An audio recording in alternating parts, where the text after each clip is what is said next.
Hello, I'm Daniel Clarke-Serret, and I'm a senior fellow at Section 1.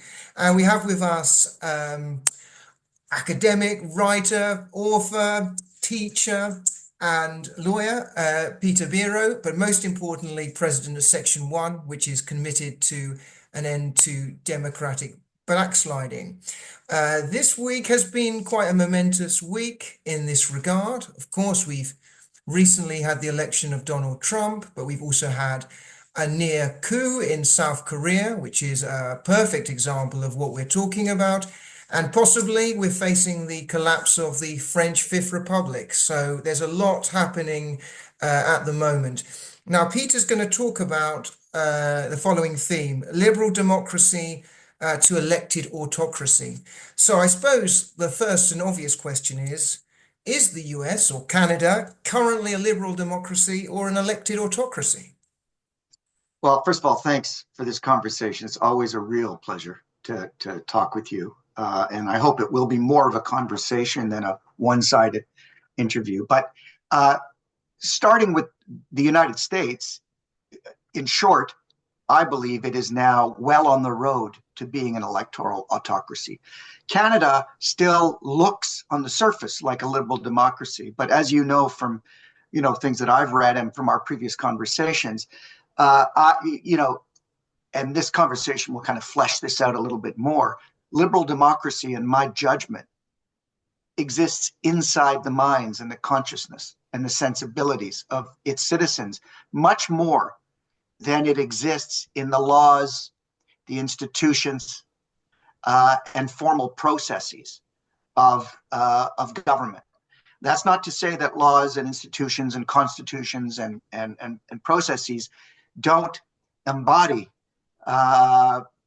liberal democratic ideals and commend and indeed seek to order liberal democratic practices.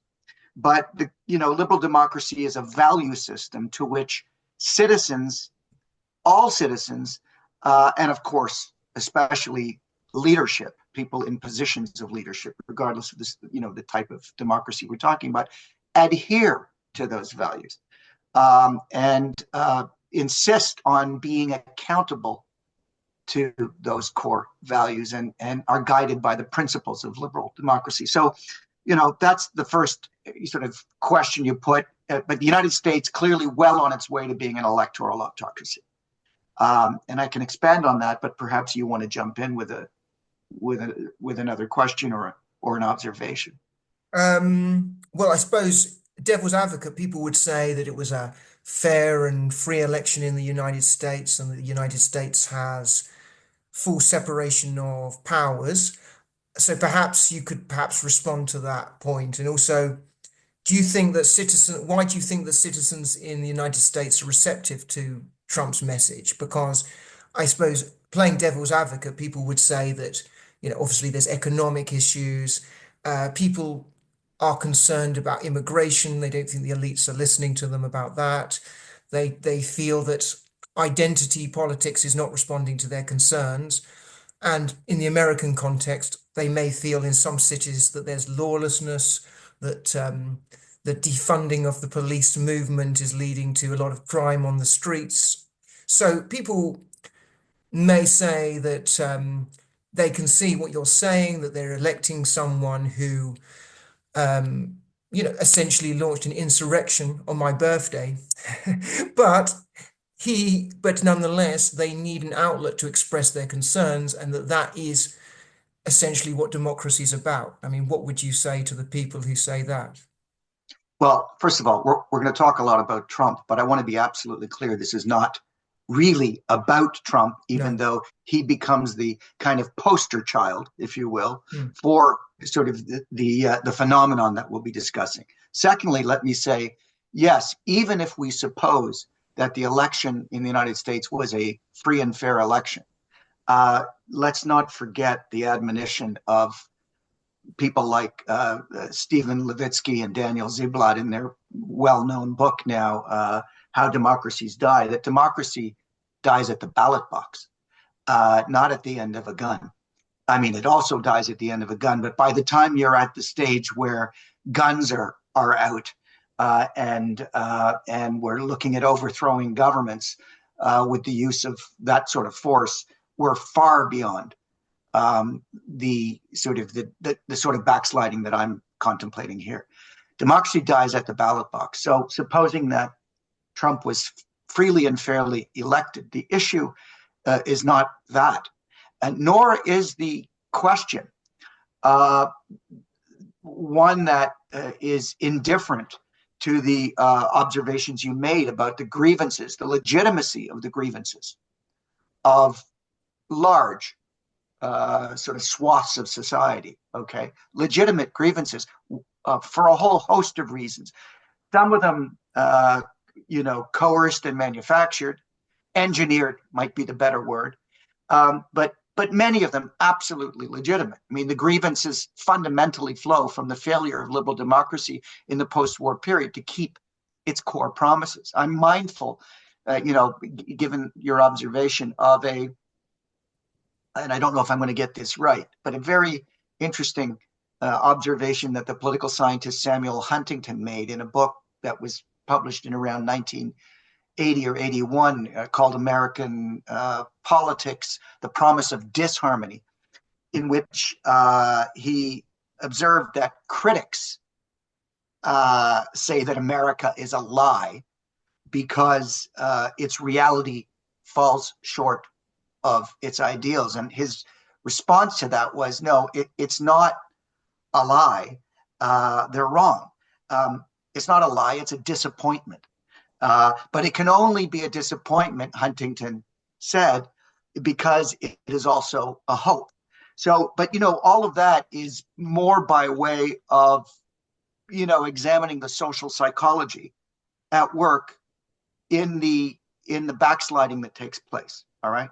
But let's just take a look at why I say the state of affairs now is one where we are beyond liberal democracy, where we are into electoral autocracy. And let's just look at just some facts and see what we can sort of derive from some of those facts. In fact, prior to his election, Donald Trump sort of made the following sort of commitments. And since his election, he's really doubled down, as they like to say on CNN, doubled down on those commitments, a phrase that I absolutely deplore, but it seems to be very much in vogue these days. He's refused to sign ethics memos that kind of regulate the transition process. So all concerns about conflicts of interest, all right, that would normally be critically important during a transition process, presuming that we want to have a peaceful transfer of power from one democratic regime to another democratic administration. He said, we're not signing any of those. I'm not going to disclose who has, given me money, who's funding my inauguration, who funded me before, whether they be foreign powers or, domestic interests. He has, by the way, I apologize, you're going to be hearing some barking in the background. My beautiful puppies are welcoming my wife home. So that's a very important ritual in our family. She's just coming home from doing her groceries. He has said that conflict of interest is of no importance to him whatsoever. He has said that the Senate should abdicate altogether its advise and consent function with respect to the approval, the confirmation process for his nominations to cabinet. He has effectively demanded that they either simply rubber stamp his appointees, or that they actually revert to a certain process. It's called recess appointments, and I won't talk about what that means, that effectively removes them from the oversight process involved in confirming appointments to the executive branch, right? He has promised to appoint all sorts of senior political appointees, whether it be the director of the FBI or other senior positions, and fire the current office holders, notwithstanding that there is a practice, in fact, a law which he's just prepared to ignore altogether, that makes those appointments fixed term appointments that are supposed to go longer than the duration of any presidential term. Because the idea is, of course, that these appointments have to be independent. These appointees must operate independently from the executive branch. He's promised to fire civil servants who disagree with him and to replace them with loyalists. He's essentially trashing, eviscerating the idea of the expert, professional, neutral civil service that is such a critical institution in any functioning liberal democracy. He has he's allowed Elon Musk to buy the election. Elon Musk contributed $250 million to Trump's election campaign. Think about what that means in terms of even the appearance of, when you talked about free and fair elections. Think about whether a free and fair election exists when the most powerful man on earth, the wealthiest man on earth, can simply buy the election and influence policy. It's extraordinary, right?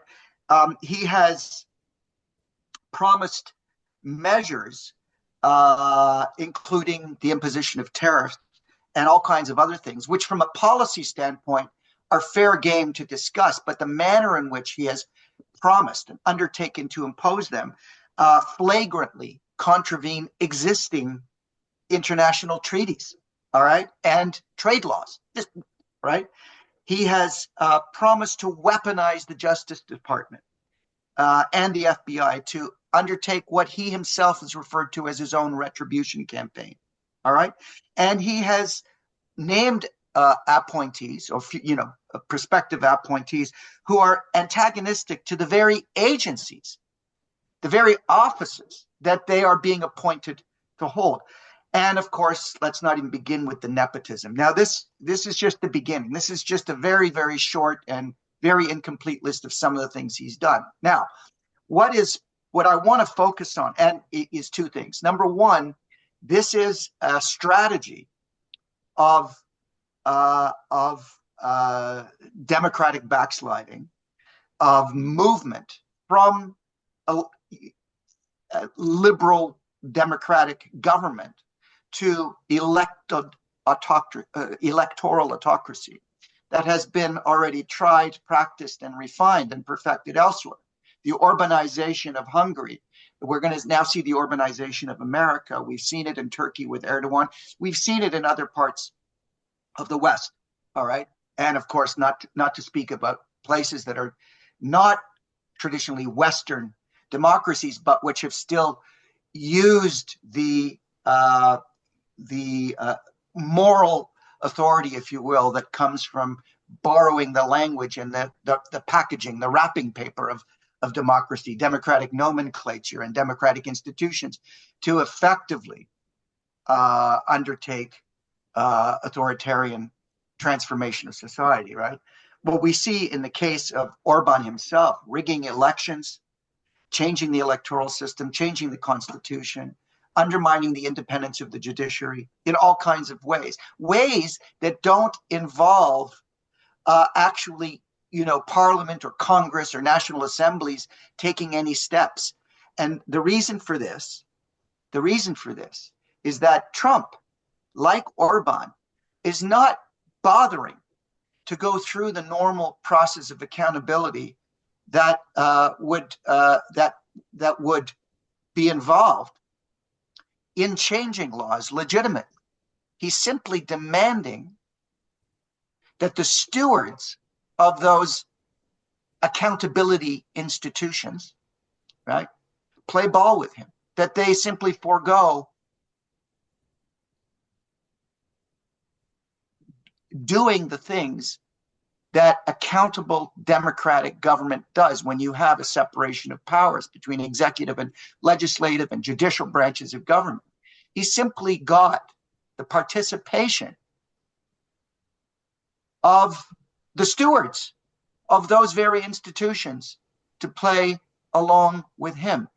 And so one doesn't need to change constitutions. One doesn't need to alter the laws or change, one simply has the parties go through the rubber stamp process, thumbing their noses all together at the practices and conventions and norms that are essential to the maintenance and preservation of liberal democratic government. One of the most fundamental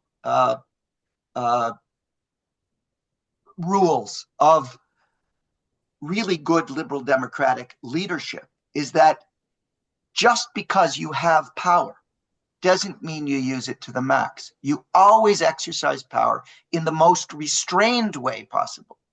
Trump is the very polar opposite of this, as is Orban, as is Erdogan. Not only does he seek to use all the power he legitimately has, but he seeks to completely break through the barriers or the thresholds of legitimacy and illegitimacy to do that which even the Constitution doesn't permit him to do. And he's getting all kinds of very powerful players, including the Supreme Court of the United States, to play along.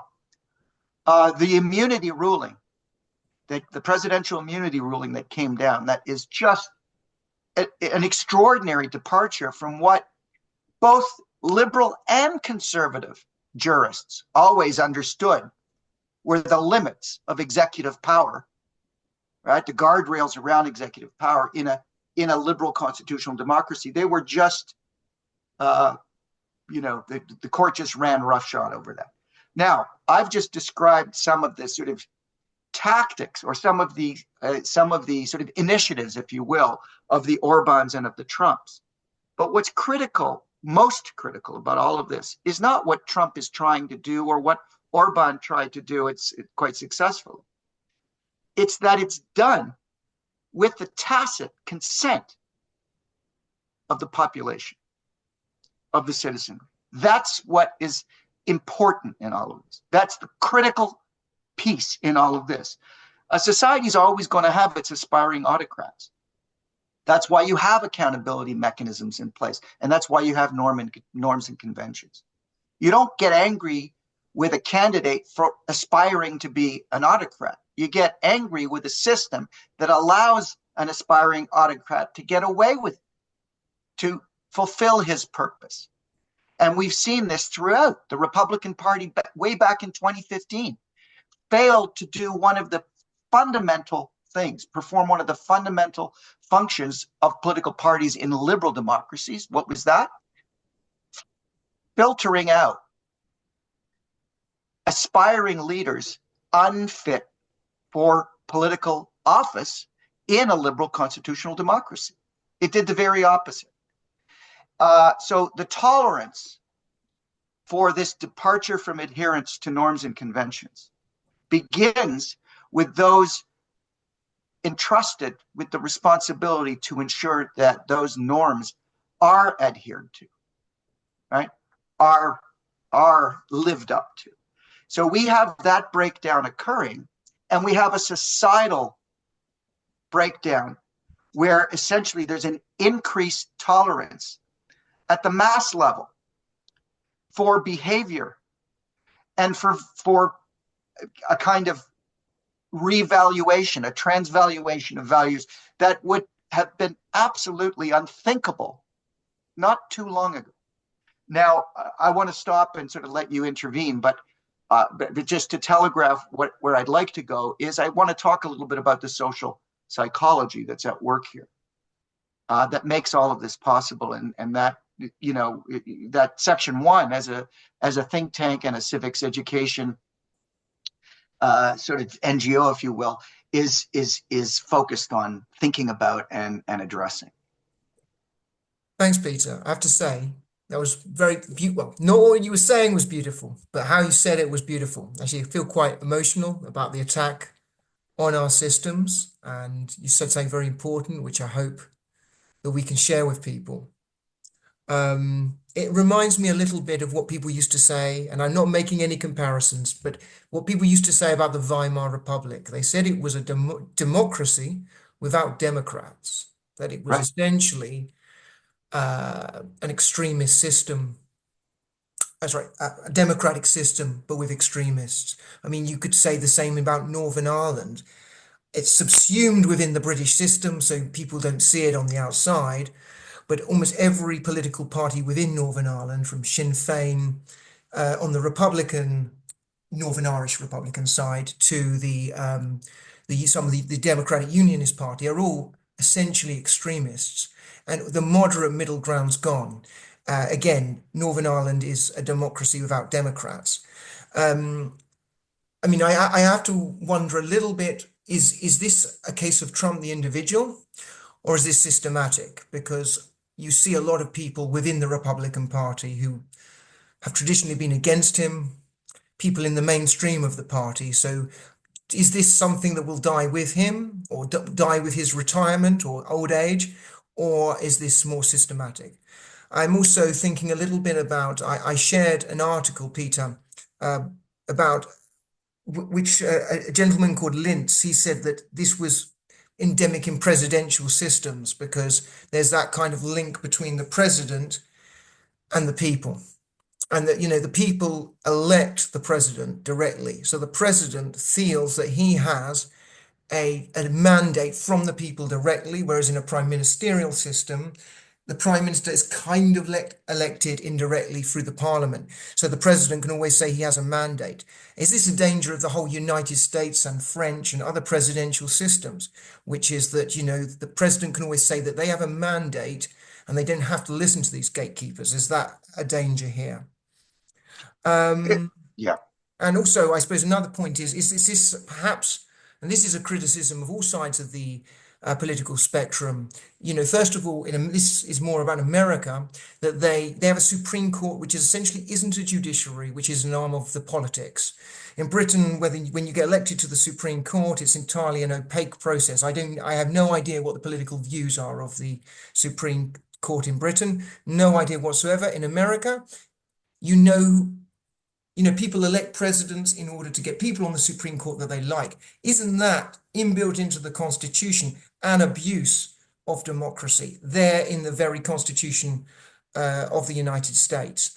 And the final thing would be about narrative, that I feel that, we have an educational system which is all about trying to change things and telling children to be activists. This may be more on the left-wing side of things, but not to understand our national stories and what we should treasure from the past and what we need to continue into the future. So with those musings, that perhaps kind of brings us on to the next point that you wanted to get onto, which is, well, what's our role as Section 1?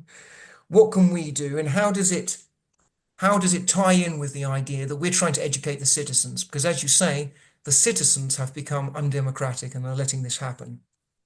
Yeah, so I do want to come to that, but let me, if you will, just join issue with one of the many points that you made that I'd love to have conversations about each one of them, but specifically about a mandate and this question of whether a presidential system somehow lends itself perhaps to a greater possible abuse of the sort that we're talking about over a parliamentary system, for example. And I think the answer is actually no. I think that ultimately you've got these different systems, these different structures, and I think at the end of the day, they're all equally susceptible to the trends that we're talking about, to the populist sort of strategy and to populist politics. It works itself out in different ways. But here's something of an irony or a paradox or a little bit of both. That while it's true that in presidential systems, presidential systems where there's direct election of the president, because there are presidential systems in which the president's not actually elected by individual citizens. But assuming that we're talking about, whether it's the French system or the American system as obvious examples, it's true that the president can claim to have a direct mandate from the people. And that's a very, very powerful thing, very powerful. But it's also true that in presidential systems, at least the ones that I have in mind, as compared to parliamentary democracies, and particularly the Westminster style parliamentary democracies, it turns out that prime ministers are far more powerful in parliamentary democracies than presidents are, at least as far as the Constitution is concerned. Because of the separation of powers that exist in the presidential systems, presidents have, in most of those cases, exclusive jurisdiction or power over certain matters, and they can make certain kinds of executive orders, and they have exclusive power, whether it's over foreign policy or whatever the issue happens to be or the subject matter is.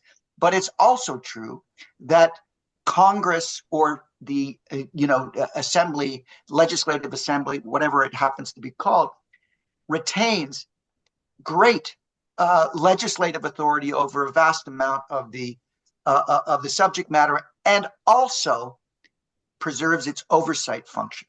All right. Interesting, because you mentioned Korea at the outset. South Korea, what's going on there is going to be a test of all of this. But the paradox is that the only way for this abuse to occur in a presidential system, the way it has been, is if the leaders of the congressional branch, the legislative branch of government, decide to abdicate their roles as gatekeepers, as oversight, accountability mechanism, if you will, for the legislature. And when that happens, then you've got a president that becomes all powerful. But not because of the structure of government, but rather because of the behavior and practices of the leadership in each branch of government. All right. So I just wanted to make that particular observation. And, I can say, speaking as a Canadian, that, the prime minister, particularly in cases where the governing party has a majority in parliament, but even where it's got a strong coalition of some kind, right? Even in a minority government situation, the prime minister has extraordinary power. Even though the prime minister, as an office holder, isn't even mentioned in the Constitution. It's just the leader of the party with the largest number of seats in the House of Commons. But be that as it may.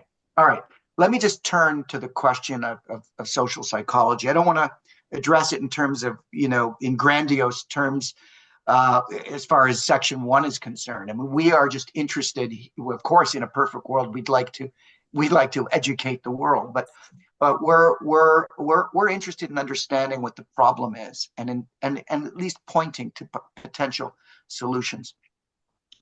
The social psychology at work here is critically important, because before you can solve any sort of problem, you need to understand, what it is. And of course, the Section 1 mission is predicated on the idea that you just don't have and cannot maintain a functioning, thriving liberal democracy, regardless of what system of government you've got, whether it's, Republican, Madisonian model, Westminster model, whatever.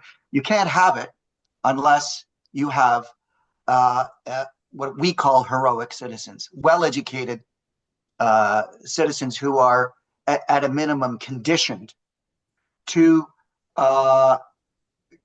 stand up and resist transgressions of the fundamental sort of precepts and principles of liberal democracy.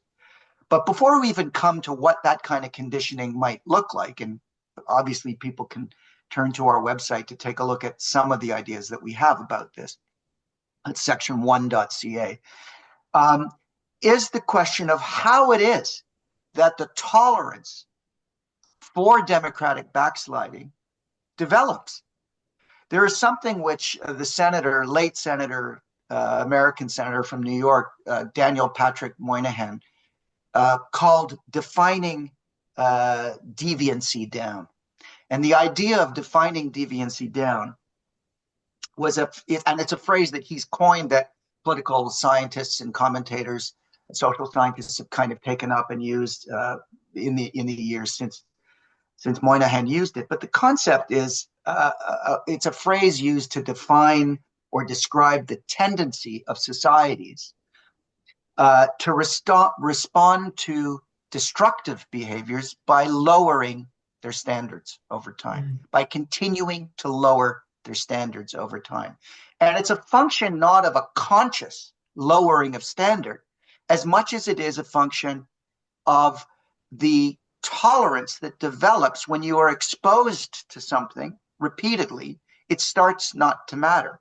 And just still sort of in the realm of social psychology, there is a marvelous book that I would commend to all of our listeners by Tali Sharot and Cass Sunstein, who really probably the most prolific writer, lawyer, certainly in the English-speaking world, a book called Look Again. And it's called The Power of Noticing What Was Always There. And sort of in line with Moynihan's observation, so Sunstein is a lawyer and Sharot is a neuroscientist, and they work together on this. And they were examining and exploring what happens when societies essentially, when individuals, both in sort of discrete small settings as well as societies on a mass scale, simply stop paying attention to things that are right there in front of their eyes. It's a process that they refer to as habituation. And the process of kind of starting to notice again, teaching oneself to notice again, is a process of what they call dishabituation. And in fact, at Section 1, we talk about this, and we're thinking about this process of dishabituation as being an essential part of the curriculum for liberal democratic citizenship. If you stop noticing the bad behavior, the departures from convention, all right, they just stop bothering you and you begin to tolerate them. I mean, when Trump was elected, all right, back in 2016, a lot of what he's doing now and getting away with now would not have been tolerated at that time, all right? But what we see is that today, things that were then considered outrageous are viewed as sort of, oh, well, this is Trump. And by the way, as you put it before, he's got the mandate. The grievances that, that sort of essentially allowed for a mass ratification of his rise to power are legitimate grievances. And so we're just prepared to go along with all of that. We're not worried about all the bad things, the bad behavior, the bad manners, the threat to core institutions, to an independent, expert, professional, civil service, to an independent judiciary, to a legislative branch that is exercising its, oversight function. None of that matters anymore. People don't care. And it's not that they're bad people. It's that the tolerance levels have completely changed, while the grievance levels have increased. Bad combination. Yeah. Let me stop with that. Yeah, Peter. Unfortunately, we are going to have to stop there, but you've really got through some really important material. I really want people to watch this and to really think about what you said about our slide into elective autocracy, the refusal of people like Donald Trump to accept results and to basically put into question the whole process, which, as you say, has been accepted by people, is such a red flag for our future. There's so much you said that we could get into. Unfortunately, we're going to have to stop there. So I suppose we have to make an appeal to listeners to donate to Section 1 at section1.ca so that we can fight this, but also so that we can afford to pay for Zoom Pro and have longer sessions. But perhaps we've kept it concise, we've kept your attention. So thank you very much to all the listeners, and we'll keep on fighting the good fight. So thank you very much, Peter, and we'll speak soon. Thanks so much. Thank you. Pleasure, Daniel.